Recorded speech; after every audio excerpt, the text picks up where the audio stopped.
పోతన భాగవతము కూర్మావతారము.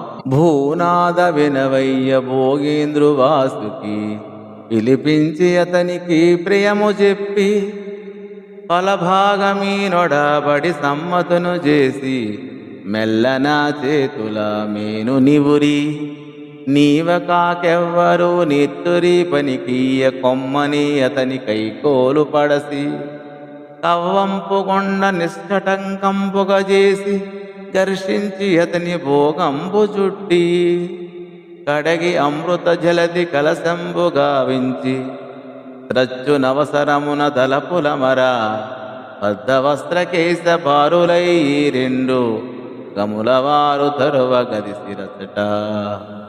ఓ పరీక్షన్ మహారాజా, దేవతలు రాక్షసులు సర్పరాజైన వాసుకిని పిలిపించారు. అతనికి ప్రీతి కలిగేలా మాట్లాడారు. అమృతంలో అతనికి కూడా భాగం ఇవ్వడానికి ఒప్పుకున్నారు. మెల్లగా శరీరాన్ని దువ్వి స్నేహం కనబరిచారు. నీకంటే సమర్థులు ఇంకెవరూ లేరు అని పొగుడుతూ కవ్వపు తాడుగా ఉండటానికి ఒప్పించారు. వాసుకి ముళ్ళు గుచ్చుకోకుండా ఉండటానికి మందర పర్వతాన్ని చదును చేశారు. ఆ పెద్ద కొండను కవ్వంగా తీసుకొని వాసుకుని తాడుగా చుట్టి పాల సముద్రాన్ని కుండగా చేశారు. రెండు పక్షాల వారు రెండు వైపులా బారులు తీరి వస్త్రాలు ఎగగట్టుకున్నారు.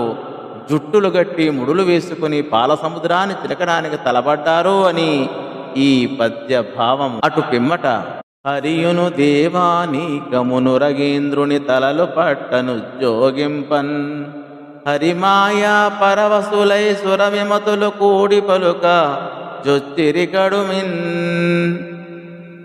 విష్ణువు దేవతలు వాసుకి తలవైపు పట్టుకోవడానికి సిద్ధపడసాగారు. విష్ణైవ మాయా కమ్మిన రాక్షసులు అందరూ ఒళ్ళు తెలియని పట్టుదలలతో వాదులాటకు దిగారు అని ఈ పద్య భావం. స్వచ్ఛమైన ఫనంబు మీరలు చక్కబట్టి మదింపగా భుచ్చమేటికి మాకు బట్టక పూరుషత్వము కల్గిమే మచ్చమైన తపోబల జయనాన్వయం బొలవారమై ఇచ్చయింతుమి తుచ్చ వృత్తికి నిండు మాకు పనాగ్రముల్. మీరు స్వచ్ఛమైన పడగలు పట్టుకొని తిరుగుతారా? మేము తుచ్చమైన తోక పట్టుకోవాలా? ఇది మాకు చాలా అవమానకరం. మేము గొప్ప పౌరుషము, తపస్సు, విద్యలు, బలము కలవారము. మేము ఈ నీచమైన పనికి ఒప్పుకోము.